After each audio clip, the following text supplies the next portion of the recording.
কি করেছে তোমার বাবা, কি করেছে স্বামী, গল্প সেসব তোমার চেয়ে কম জানি না আমি। তোমার যত কীর্তিকলাপ সেও তো আছে জানা, ইচ্ছে করেই মুখ খুলি না, বলতেও সব মানা।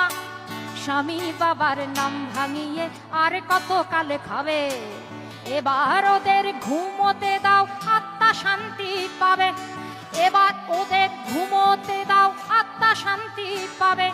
তাদের প্রতি আমার সকল শ্রদ্ধা রেখে বলি, তাদের প্রতি আমার সকল শ্রদ্ধা রেখে বলি, খুব বেশি দিন আমার চোখে যায় না দেয়া ধুলি, খুব বেশি দিন